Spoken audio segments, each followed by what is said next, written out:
একটা ফ্লাইটের মূল্য হলো $5,00,000 আর আমরা $25,000 প্রাইভেট জেটেতেও ফ্লাই করব আর একটা $10,000 ফার্স্ট ক্লাস সিটেতেও আর একটা ব্লিমেও আরো অনেক কিছু। কিন্তু পৃথিবীর কিছু লাক্সারিয়াস প্লেনে যাত্রা করে কেমন লাগে সেটা দেখবার আগে আমরা পৃথিবীর সব থেকে সস্তা প্লেনে যাত্রা করব। এর অবস্থা খারাপ। এই নাও $1। আমি খুবই নার্ভাস। তোমার নার্ভাস হওয়ার কোনো দরকার নেই, আমি হাফ ডজন বার এটা করেছি। আপনি এটা 6 বার করেছেন। এর আওয়াজটা লন মোভার ইঞ্জিনের মতো কেন? পৃথিবীর সব থেকে সস্তা প্লেনে যাত্রা করার সময় এসে গেছে। আরে না, আরে না, ও মাই গড, ও না, আমরা অনেক জোরে যাচ্ছি ভাই। Bye Jimmy. এটা আমার একদমই সেফ মনে হচ্ছে না। ওর ক্যামেরার সঙ্গে Wow! এক্ষুনি ধাক্কা লাগছিল, একটুর জন্য বেঁচে গেল। তুমি সিট বেল্ট বেঁধেছো তো? আপনি আমাকে শুধু বাঁচিয়ে রাখার দিকে ফোকাস করুন। আমি চেষ্টা করছি। ঠিক আছে, ও এখন হাওয়াতে আছে। চ্যানেলটা আমি নিয়ে নেব। আমি আমার ফুটেজ পেয়ে গেছি, চাইলে ল্যান্ড করতেই পারো। না, ও প্লিজ চলো, এবার চলো। ও আমাকে স্যালারি দেয়, একটু সাবধানে। আর যদি আপনাদের এটা ক্রেজি লাগে তাহলে ভিডিওটা শেষ পর্যন্ত দেখুন। আমরা পৃথিবীর সব থেকে দামি প্লেন টিকিটে যাত্রা করতে চলেছি। এক মিনিট, তুমি আমাকে নার্ভাস করে দিচ্ছ। ও মাই গড, ওরা নিচে নামছে। আমরা ল্যান্ড করতে যাচ্ছি। মাটিতে চলে এসেছি, আমরা বেঁচে গেছি। আমাদের পরের প্লেনের ফার্স্ট ক্লাস টিকিট হলো $1,000। তাহলে ব্যাপারটা এই হলো বয়স, আমি সমস্ত ফার্স্ট ক্লাস টিকিট কিনে নিয়েছি। তোমরা যেখানে খুশি বসতেই পারো। তোমার কি একটু মিরাকেল মিস্ট লোশন চাই? কেন? কারণ এটা ফার্স্ট ক্লাস ভাই, খুবই ঠিকই আছে। যত্ন। হ্যাঁ? আমাদের সবার কাছে সিটের সাথে একটা টিভিও আছে। এই টিকিটে আছে ভালো ভালো খাবার, বাথরুমের জিনিস আর একটা পাজামা। আমরা এগুলো বাড়িতে নিয়ে যেতে পারি কি? আর লম্বা ফ্লাইটের জন্য রিক্লাইন।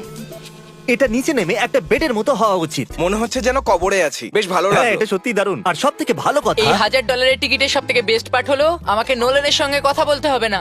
আমার এই গ্লাসটার জন্য অসুবিধা হচ্ছে, এটা আমাদের বিচ্ছেদ ঘটাচ্ছে। আমি পিছনে হ্যাঁ, একা। এটাই তো আমার পছন্দ হওয়ার কারণ। এতে শুধু একটাই কমতি আছে, এখানে আমরা অতটা প্রাইভেসি পাচ্ছি না। লোকগুলো যাওয়া আসা করছে বলে ভিডিও শুট করতে অসুবিধা হচ্ছে। তাহলে চলো দেখা যাক এর থেকে 10 গুণ বেশি দামি প্লেনে বসে কেমন লাগবে। আর এটা হলো $10,000 প্লেন টিকিট। ও ভাই, এটা তো দারুণ দুর্ধর্ষ। পা রাখার জন্য আনলিমিটেড জায়গা আছে। দেখো এখানে আপনি কি কি পাচ্ছেন সেটা দিয়ে শুরু করা যাক। একটা ট্যাবলেট, একটা বড় টাচ স্ক্রিন টিভি, আমার নিজের একটা ইনসি ড্রিঙ্ক বার, স্ন্যাক্স। এটা ফেস্টিভ্যাল চকলেট বার নয়, আমার রিফান্ড চাই। আমরা ওয়াইফাই দিয়েও কানেক্ট করতে পারি। যদিও আমরা সিটের জন্য 10,000 দিয়েছি, কিন্তু ওয়াইফাই এর জন্য আলাদা করে $20 দিতে হবে। ওটা ফ্রি নয়? আমরা টেক অফ করতে চলেছি, যেটা খুবই দারুণ হতে চলেছে কারণ সেটা আমি টিভিতে দেখতে পাচ্ছি। আর যেহেতু এটা 16 ঘন্টার জার্নি হতে চলেছে, তাই আমি দেখুন এই বাথরুমটা কত সুন্দর। এখানে আছে একটা সিঙ্ক, একটা টয়লেট আর একটা শাওয়ারও। দারুণ ব্যাপার। একটু ওদিকে দেখো, আমরা শূন্যে প্রায় 30,000 ফুট উপরে আছি আর আমি এখানে শাওয়ারও নিতে পারি। আর এর সাথে আমি আর বয়স যত খুশি গরমেট ফুড অর্ডার করতে পারি। আর শুধু এটাই নয়, সব থেকে ভালো জিনিসটা শেষে আছে। হাই, কি খবর? প্লেনের পিছন দিকে একটা প্রাইভেট লাউঞ্জ আছে। হে জিমি, হ্যাঁ, ওয়াও, এটা স্বপ্ন নয়। এটা ছিল $10,000 একটা প্লেন টিকিট। ক্যামেরা উপর থেকে নিচে করো।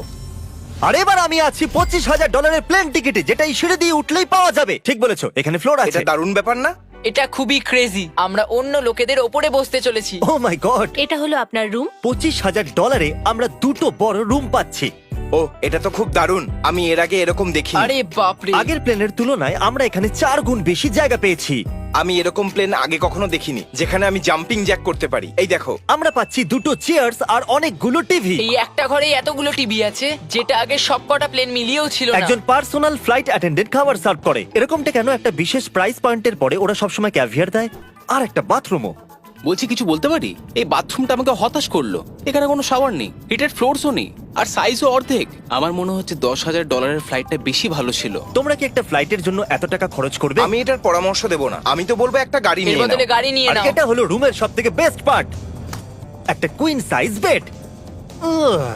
ওরা সব সিটকে বেড কেন করে দেয় না ভাই? তাহলে সাইড বাই সাইড 3টে বেড লাগানোর বদলে 3টে তাকের একটা বাঙ্ক বেড বানানো উচিত।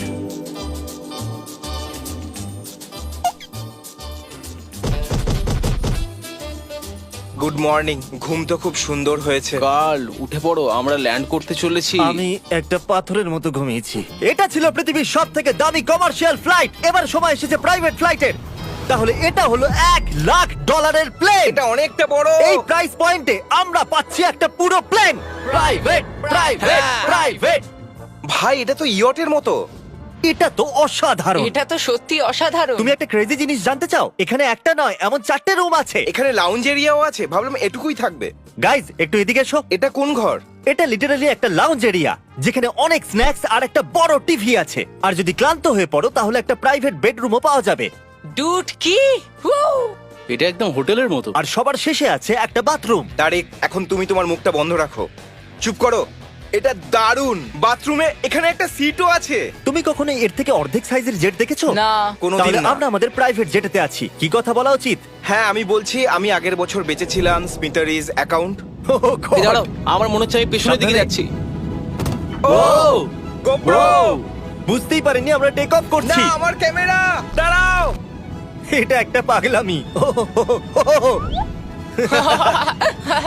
ও মাই গড। ছোটবেলার কথা মনে পড়ে গেল। ও সাবধানে। ঠিক আছে, আমি নিচে বসে যাচ্ছি। এটা এখনো সবথেকে ভালো বাথরুম। এখানে এটা টয়লেট, এখানে বসে তোমরা টিভি দেখতে পারো। হ্যাঁ নোলেন, আশা করি তুমি বাথরুমে কমফোর্টেবল থাকবে। এখানে হচ্ছেটা কি আমি কিছু বুঝতে পারছি না। না না ও কখনোই বাইরে আসবে না।